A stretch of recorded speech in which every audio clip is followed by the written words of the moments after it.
फिर बहन लेके आती है ना, नारियल लाती है, श्रीफल, श्रीफल,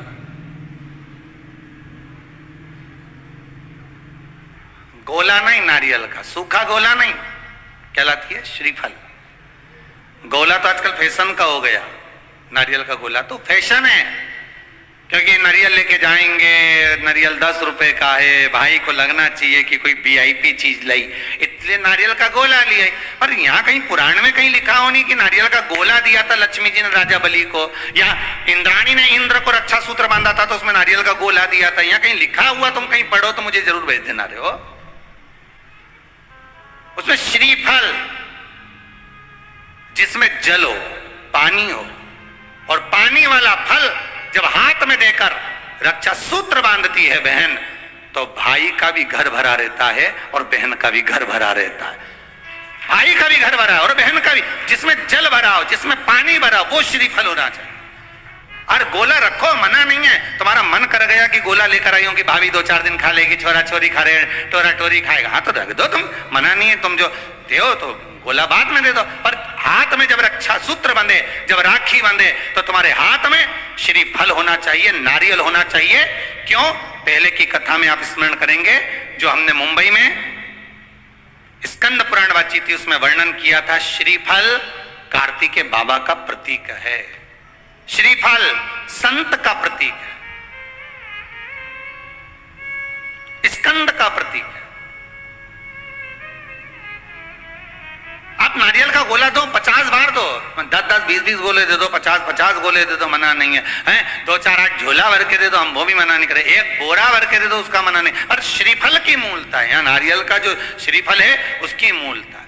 और कितनी सुंदर बात है, नारियल जो बहन भाई को देती है, श्रीफल हाथ भरा हुआ रखती है, भाई को बहन जब श्रीफल देती है तो भाई वही श्रीफल अपनी बहन को कुछ दक्षिणा अर्थात कुछ रुपया रखकर, कुछ भेंट रखकर, कुछ स्वरूप रखकर, जब बहन इतनी दूर से आई वही श्रीफल भाई फिर बहन को दे देता है, ये ले तू दे जा, तू रख ले। पर बहन उस श्रीफल को लेकर नहीं जाती है, बहन क्या कहती है, नहीं नहीं तुझे रखना पड़ेगा, तू रख। तो दो चीज में से जब श्रीफल भाई भेंट रख कर देता है अपनी बहन को, तो बहन श्रीफल वहीं भाई के घर छोड़ देती है, भेंट का कुछ भाग लेकर चल देती है। ये बहन का प्रभाव। रक्षा सूत्र को लोगों ने बिगाड़ दिया आज के जमाने में, तो रक्षाबंधन का भी महत्व लोग नहीं जानते कि कैसे रक्षा सूत्र बनना चाहिए, कैसे रक्षाबंधन होना चाहिए, उसका भी विशेष महत्व होता है भाई। और एक बात कहूंगा आज रक्षाबंधन पर, आपको अच्छी लगे तो आप स्वीकार करना, ना लगे तो आप छोड़ देना। वैसे भी सीहोर वाला महाराज ताड़ी ताड़ी बोले ही बोले है, उसमें क्या दिक्कत? तो बोलने में तो कोई पीछे हटूंगा नहीं। एक निवेदन आप सबसे करूंगा, आपको अच्छा लगे अपने जीवन में उतारिएगा, ना लगे कोई बात नहीं, छोड़ दीजिएगा, पर उतारना जरूर।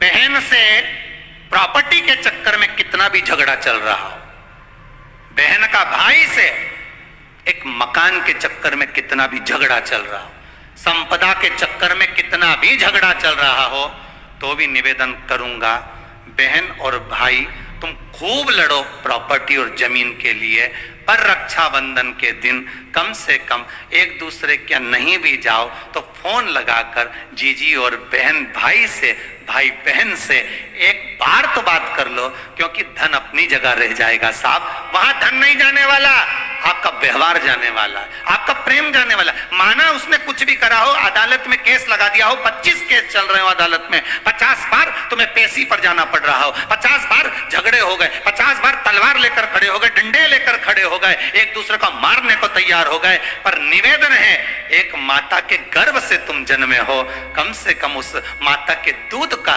फर्ज अदा करो। और एक बार कितना भी झगड़ा हुआ हो, इस आस्था चैनल के माध्यम से आज रक्षाबंधन के दिन भले राखी बंधवाओ मत बंधवाओ, पर एक फोन लगाकर तो पूछ लो, जीजी कैसी है, कब आएगी बता। या बहन भाई को कह दे रे कैसा है, भूल गया क्या मुझे, भाई भी कह दे। लड़ाई की बात मत करना, आज के दिन बस प्रेम की बात करना कि कम से कम बहन का फोन तो आया, मैं मेरा मन कहता है, मेरा दिल कहता है कि शायद दिवाली पर जितनी आतिशबाजी नहीं हुई होगी उतनी आतिशबाजी आपके दिल में होगी कि जिससे केस चल रहा है वो फोन लगाकर पूछ रहा है कि भाई ने पूछा बहन से, बहन ने पूछा भाई से, कैसे हो, भाभी से बात कर लो, थोड़ा बच्चों से बात कर लो। माना अदालत में देखा जाएगा, लड़ाई झगड़े सब होंगे, सब कुछ होगा। कौरव और पांडवों की कथा तो देखो रे, कितनी सुंदर है। ना जाने कितनी गलतियां हम व्रत करते समय कर जाते हैं, ना जाने कितनी गलतियां हम व्रत के पहले कर जाते हैं या व्रत के बाद कर जाते हैं।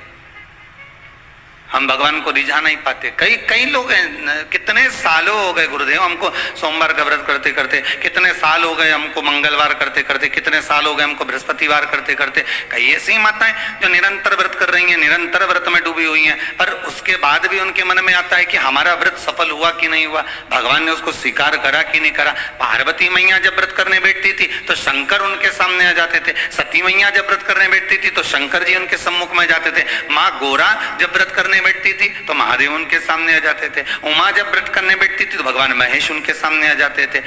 तो व्रत जब माताओं ने करा तो उनके सामने भगवान प्रकट हो गए। तो हम व्रत करते हैं तो भगवान क्यों नहीं आता?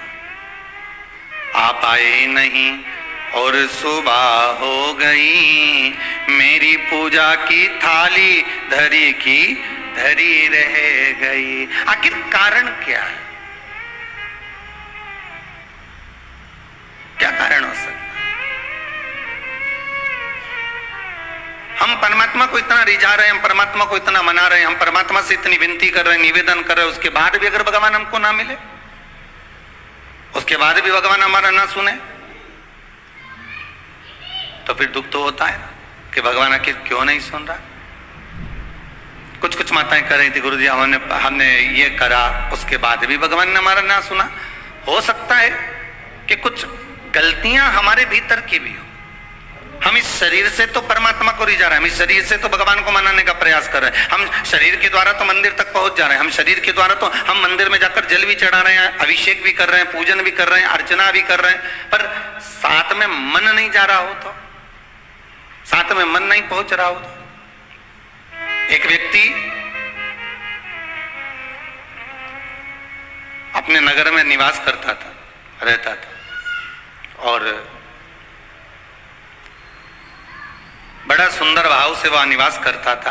अब एक समझने वाली बात है, देखिए, शरीर का पाप कर्म और मन का पाप कर्म दोनों को देखिएगा। वो अपने गांव में, नगर में निवास करता,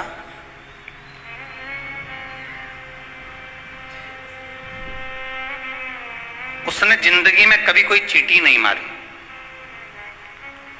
उसने अपने जीवन में कभी किसी का मन नहीं दुखाया, उसने अपनी जिंदगी में कभी किसी का धन नहीं खाया, उसने अपने जीवन काल में कभी किसी से असत्य नहीं बोला, उसने संपूर्ण जीवन काल में ना असत्य बोला, ना झूठ बोला, ना कपट करा, ना बेईमानी करी, ना प्रपंच करा, ना छल करा, ना कुछ बेकार कर्म करा, कुछ भी नहीं करा। इसके बाद भी वो जब प्राणों को त्याग कर गया तो नरक भोगना पड़ा। दृष्टांत सागर का ये बड़ा सुंदर चरित्र है महाराज। भगवंत के मन में, अर्थात भक्त के मन में भी कोई प्रश्न आता है तो वो भी पूछ लेता कारण क्या है। तो देवऋषि नारद ने पूछा कि ये कारण बताओ कि इसने ना कभी चोरी करी, ना कभी कपट करा, ना कभी बेईमानी करी, ना कभी प्रपंच करा, ना कभी किसी को धोखा दिया, ना किसी का धन खाया, ना किसी का वैभव खाया, ना कभी मुख से अपशब्द कहा, फिर आखिर बात क्या है कि इसको इतने सारे नरक क्यों भोगना पड़ रहे हैं? 94 नरकों में से कम 50 नरक में तुमने इसको डाल दिया। तो देवऋषि नारद ने पूछ लिया चित्रगुप्त महाराज से, धर्मराज से, ये बताओ कि इसने ये कुछ करा है क्या? तो क्या कुछ भी नहीं करा। इसने अपनी स्त्री को हाथ उठाया क्या? नहीं। इसने अपने बच्चों से कुछ कहा क्या? नहीं। बच्चों ने इसको कुछ कहा क्या? नहीं। इसने अपने माता पिता की सेवा नहीं करी क्या? करी। सब कुछ करा इसने। फिर नरक किस लिए दिया गया? नरक का कारण क्या है? क्यों नरक भेजा जा रहा है? व्रत शिव महापुराण का सबसे पहला सूत्र आज आप अच्छे से समझ लेना तो आपको पूरी व्रत की महत्वता समझ में आ जाएगी कि हम व्रत करते हैं और भगवान सुनता क्यों नहीं है। बस इस सूत्र को पकड़ लीजिए। दृष्टांत सागर का ये चरित्र अगर आपके जीवन में बैठ गया तो बाकी की शिव पुराण पूरी आपको समझ में आ जाएगी कि व्रत की मूलता क्या है।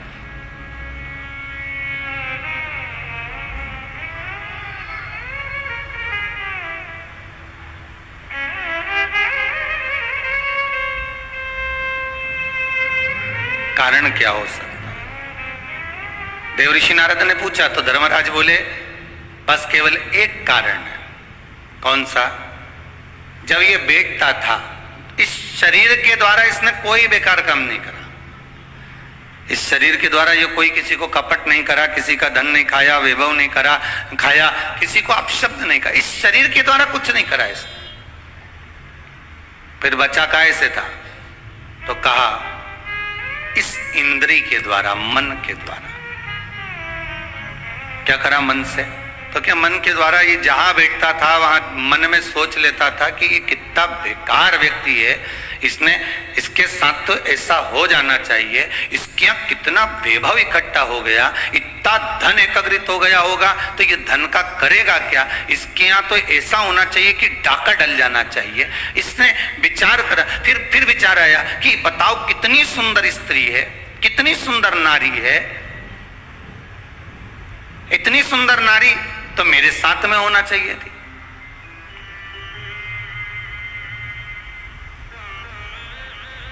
इसकी कितनी प्रॉपर्टी है, कितना वैभव है इसके पास में, कितना धन है इसके पास में।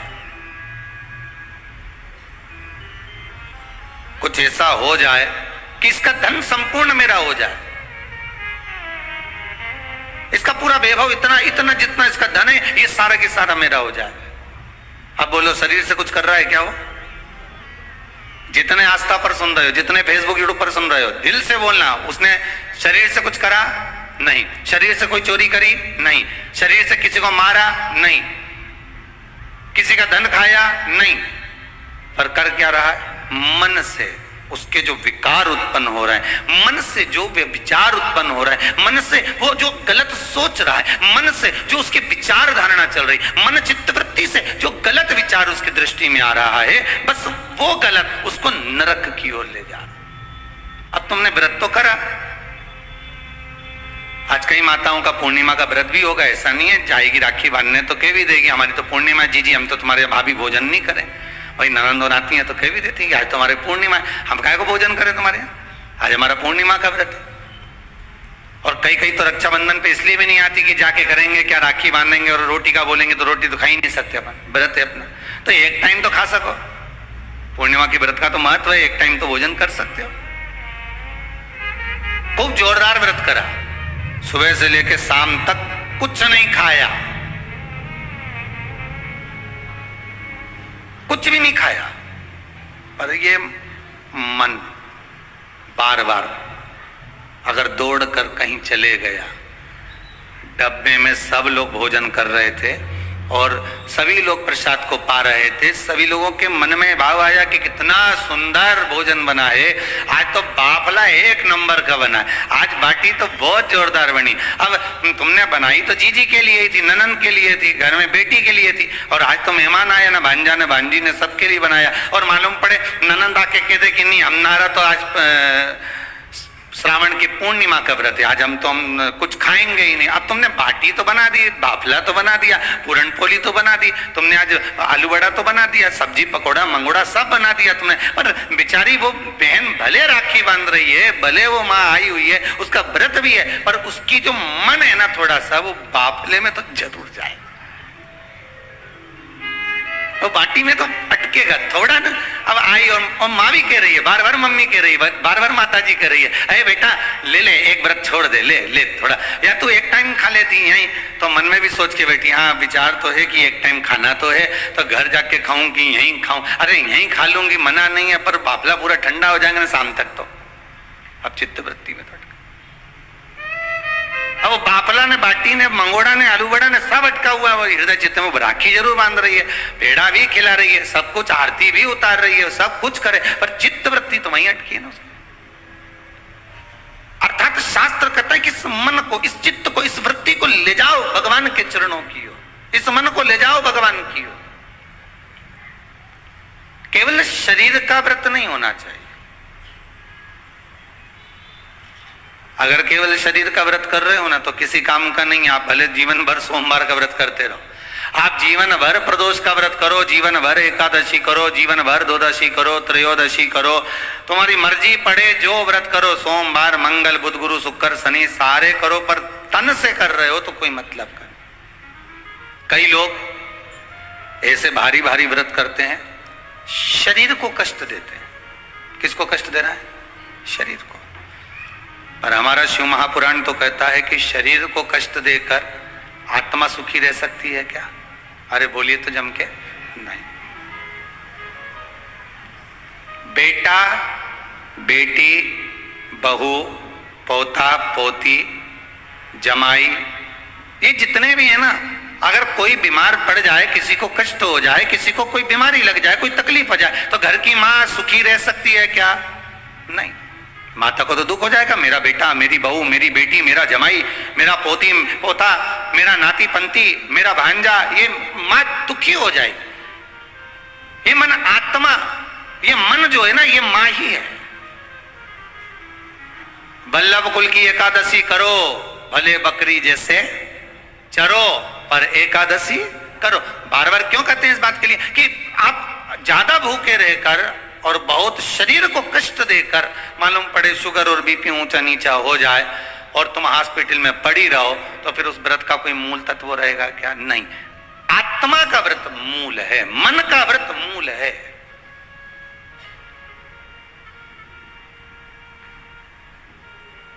कोई तुमसे के ऐसा व्रत है जिस व्रत में तुम्हें सोने का हंडा मिलेगा, सोने का मटका मिलेगा, पर एक बात याद रखना, 5 दिन तक कुछ ना तो खाना है, ना पानी पीना है, ना कुछ ध्यान, बस एक जगह पर पड़। अब ऐसा हंडा पाकर भी क्या करो कि सोने का हंडा तो घर में आए और तुम ऊपर जाओ। अब ऐसा हंडा पाकर भी क्या करोगे? अब मालूम पड़े सोने का हंडा तो आ गया घर के अंदर और तुम चल दिए ऊपर। अब क्या ऊपर से आओगे नीचे खर्च करने के लिए सोने का अंडा का माल? नहीं चाहिए। प्रथम सुख निरोगी काया, द्वितीय सुख घर में माया। ये दूसरे नंबर पर आती है माया। दूसरे नंबर पर आता है धन, संपदा, सत्ता, वैभव। ये दूसरे नंबर पर है। वो एक गीत है ना, वो पहले शादी में चलता था कि सारी की सारी तैयारी रह जाती, मानो उनका एहसान कि यमराज को ना कह दी। नहीं तो मालूम पड़े सब जोड़ के रखा, धन वैभव संपदा सत्ता सब आ गई तुम्हारे पास में, और मालूम पड़े इतने में वो हाँ करके भेज दे यमराज को, जा उठा ला, और सब धरा की धरा रह जा। क्या करो उसका? फिर वो वैभव, वो धन, वो दौलत, वो संपदा, वो सत्ता का क्या करोगे? तो कहते हैं ना, मनुष्य कर्म करने में तो मनमानी कर सकता है। मनमानी आप कर्म करने में कर सकते हो। मैं तो ये करके रहूंगा, जाओ, क्या कर लोगे? क्या बिगाड़ लोगे मेरा? आप अपना कर्म करने में तो मनमानी कर सकते हो, पर उस कर्म का भोग भोगने में मनमानी कर सकते हो क्या? नहीं। वो तो फिर जो लिख दिया है उसको तो भोगना पड़ेगा। जो कर्म का फल मिल रहा है उसको तो भोगना है, उसमें कोई मनमानी नहीं है भाई। आप यहाँ चॉइस ला सकते हो कि मेरे को ये खाना है, मेरे को ये पहनना है, मुझे ये करना है, पर ऊपर जाने के बाद कोई चॉइस चलेगी क्या? नहीं, मैं तो एसी का रूम में ही सोऊंगा, बेकुंठ में ही सोऊंगा, नहीं जाना मुझे नरक। मैं झगड़ा करके बता दे, जा लड़। नहीं, मेरे लिए तो तुम रसगुल्ला ही लाओ, मैं तो नहीं। अब अभी तो आज बहन राखी बांधने आई होगी तो भाइयों भी कह दे, डब्बा लाई क्या मिठाई का? कौन सी लाई? बंगाली लाई कि कौन सी लाई? बता जरा है कि मावा की लाई, कौन की दुकान से लाई? बता, उसका नाम भी बता। डब्बा पे पड़ रहा है, हाँ लिखी है, देख ली उसने। और अब फिर ये भी देख रहा है कि सोन पपड़ी लाई कि मावा की लाई, वो भी देखा। क्योंकि भाइयों भी बड़ा चतुर रहे, डब्बा देख के लिफाफा बनाए। सोन पपड़ी का अगर डब्बा लाई है तो 100 या 200 का, और अगर मावा की लाई है तो फिर 500 का, और अगर बंगाली लेके आई है तो 1000 का लिफाफा यूज दे दे। मतलब लिफाफा भी डब्बे से चले। पांडवों की बहन सुभद्रा राखी बांधने कौरवों को जाती है। कौरवों की बहन राखी बांधने के लिए पांडवों को जाती है। जरा विचार करिए,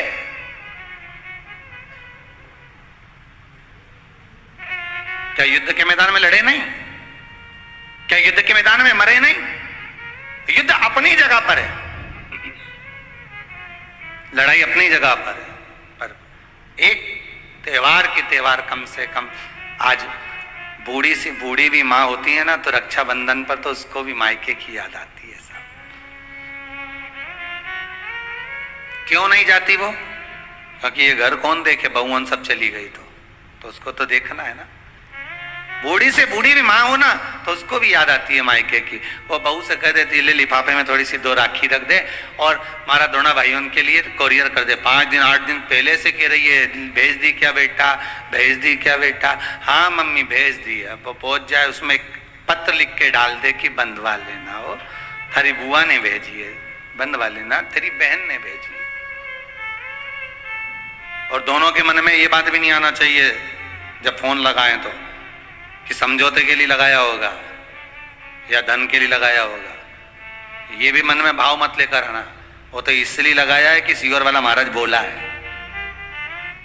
और टालना मत ही, तुम तो अभी कथा चलते चलते भी कर लो रे, कहीं दिक्कत नहीं, कथा अपनी चलती रहेगी। तुम तो एक बार फोन लगा के बोल दो जीजी कैसी है बस, और जीजी बोल दे भाई कैसा।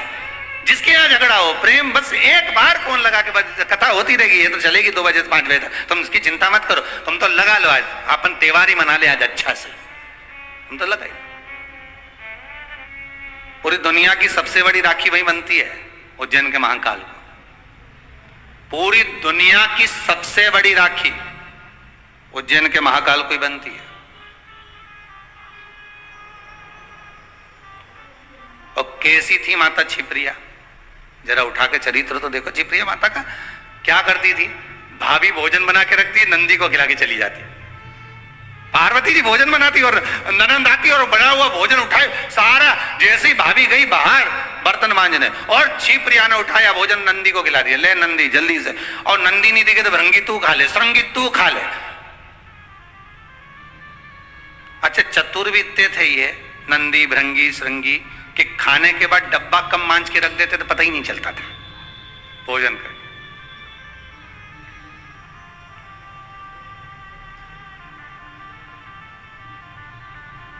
पर भाभी की कितनी बारंबार परीक्षा माता छिप्रिया ने ली। माता छिप्रिया ने कितनी बार छिप्रिया ने परीक्षा ली है, भगवान शिव की भी और साथ में भाभी की भी, पार्वती मैया की।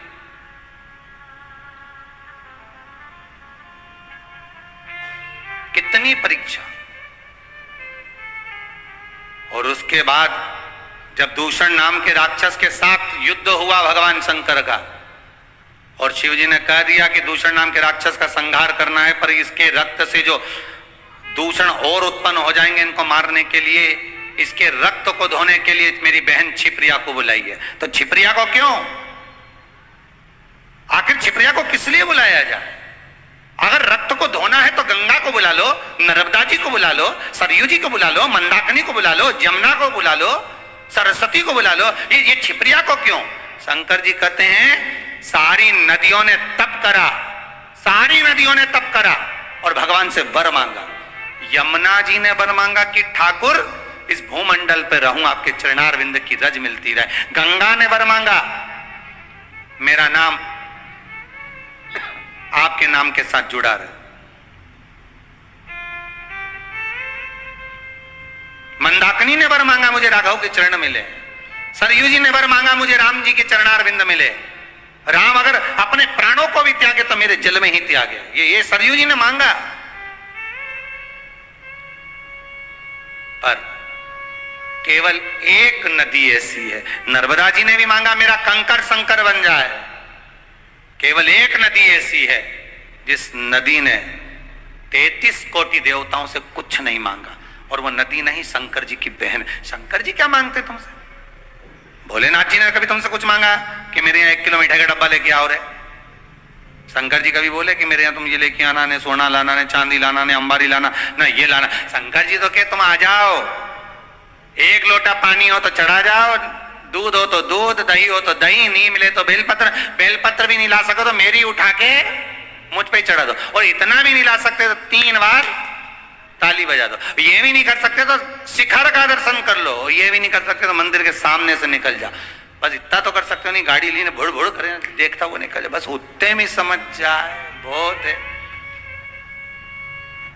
नियम अगर धारण करा है तो कुछ ना कुछ तो मिला। एक कथा पढ़ने में आई थी कि एक व्यक्ति जो खेत जाया करता था, अपना काम किया करता था, एक बार किसी गुरुजी ने कह दिया कोई नियम ले ले, तो उसने कहा कौन सा नियम लूं? अरे कुछ नियम ले ले या व्रत कर ले। तो कि व्रत तो मेरे से बने नहीं, काम इतना खेत में रहे, कोई व्रत बने तो एक व्रत ऐसा धारण कर ले कि नियम ले ले कोई ऐसा कि भगवान का दर्शन करूंगा, ये करूंगा, वो करूंगा, गंगा का स्नान करूंगा, कोई तो नियम ले। उसने कहा अच्छा एक नियम ले लूं। तो क्या कौन सा? तो कि मेरे पास में कुमार रहता, बिल्कुल घर लगा लगाए, उसका मुंडा देख लो सुबह सुबह, बस एक बार दिन भर में 24 घंटे में एक बार देख लूंगा, नियम पूरा। हाँ ये नियम ले ले, पर उसके बाद ही तू भोजन करेगा। हाँ ठीक है, मैं कुमार का मुंह देखूंगा तब भोजन करूंगा। उसने नियम ले लिया, पास के पास तो रहता ही है, कर ले। ऐसा नियम धारण करा, ऐसा करा, पत्नी के लिए रोटी खा लो, पति अब भी आया, छत पे चढ़ा, कुमार का मुंह देखा, भोजन करा तुरंत। पत्नी के लो भोजन कर लो, रोज का नियम। वो चढ़े देखिए, अब आज 2 साल हो गए नियम बने, पत्नी के लिए भोजन कर लो, पति बोला अब भी आया, और ऊपर गया देखना तो कुमारी गायब था। तो क्या आज कहाँ चले गए ये? तो इसके घर चले गया, घर जाके आवाज लगाया, जैसी आवाज लगाया तो वो तो दिखा ही नहीं, उसकी पत्नी निकल के आई। क्या हो गया? पति कहाँ है तुम्हारा? क्या वो तो मिट्टी लेने गए। तो मिट्टी तो वो इतने दिन की लेके आते थे हमेशा, और रोज तो दोपहर में जाते थे, आज इतनी जल्दी कैसे चले गए? पता नहीं कहाँ गए, पता नहीं। वो ढूंढता ढूंढता ढूंढता ढूंढता चले गए सीधे वन में, जहां पर वो मिट्टी खोद रहा था, और कुमार जहां मिट्टी निकाल रहा था ये वहीं पहुंचा। जैसे कुमार ने फिर मिट्टी को खोदा, उसके अंदर से एक सोने का हंडा निकला। हंडा जैसे ही निकला कुमार खुश हो गया, ये गया, और जाते से ही इसने इसका मुंह देखा कुम्हार का। देखते से इसको तो इतनी भूख लग रही थी, ने जम के चिल्लाया देख लिया, और जो बोला देख लिया, और भागते भागते गया। कुमार ने सोचा हंडा देख लिया, अब कुमार वो हंडे को छुपा के कपड़े में इसके हाथ दौड़ दौड़ कर जाए, अरे रुक तो जा, अरे रुक तो जा, मैं दे रहा हूं, रुक तो जा। देख लिया और के दे रहा हूं, रुक तो जा करते करते कुमार के यहाँ से दौड़ता कुमार इसके पीछे, और ये अपने घर में गया, पत्नी से कहा जल्दी रोटी दे, और ये जीमने के लिए बैठा। कुमार आया, भाई देख आधा तू रख ले, आधा मैं रख लूं, पर किसी से मत कहना। इसने कहा क्या आधा आधा करना, ये मेरे को जो सोने का अंडा मिला ना, तूने तो क्या देख लिया, आधा सोना इसको मिल गया, आधा उसको मिल गया। वो व्यक्ति खेत पर जो काम करने वाला था, वो गुरुजी के पास गया, गुरुदेव आपने कहा था एक नियम बना लो, अगर वो नियम भी अगर तुमने बना लिया तो भगवान कहीं से भी दे देता है, देता जरूर है, पर नियम तो बनाओ, कोई एक नियम तो धारण करो। एक नियम बनाओगे ना तो भगवान दे देगा, पक्का है।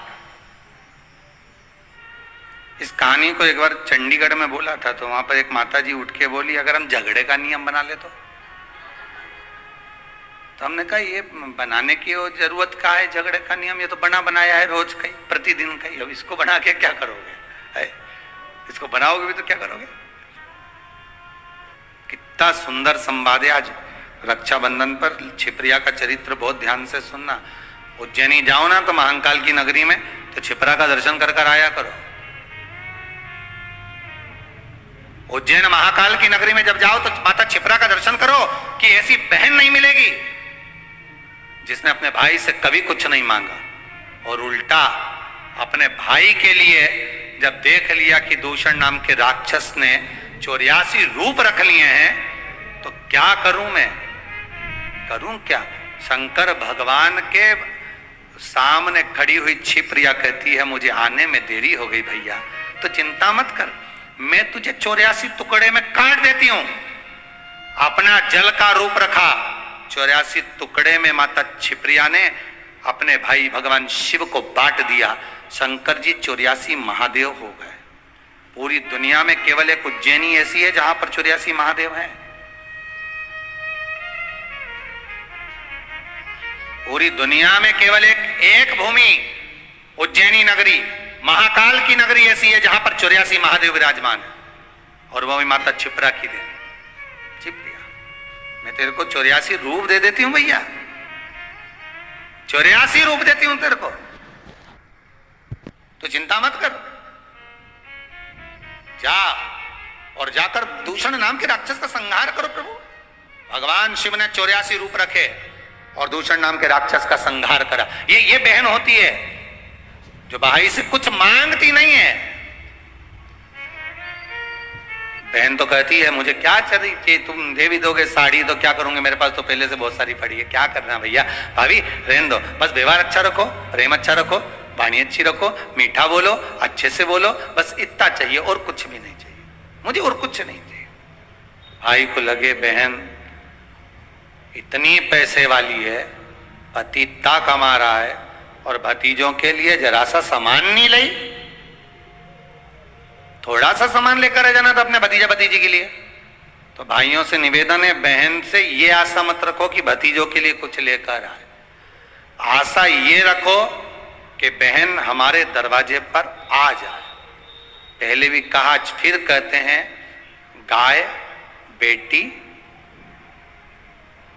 बहन बेटियां, गौ माता और संत ब्राह्मण। संत ब्राह्मण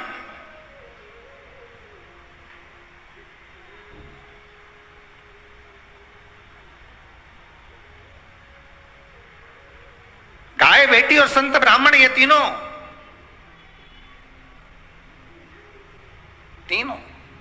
ये तीनों का बड़ा बड़ा महत्व, और ये तीनों राखी से जुड़े हुए हैं, तीनों रक्षाबंधन से जुड़े हुए महाराज जी।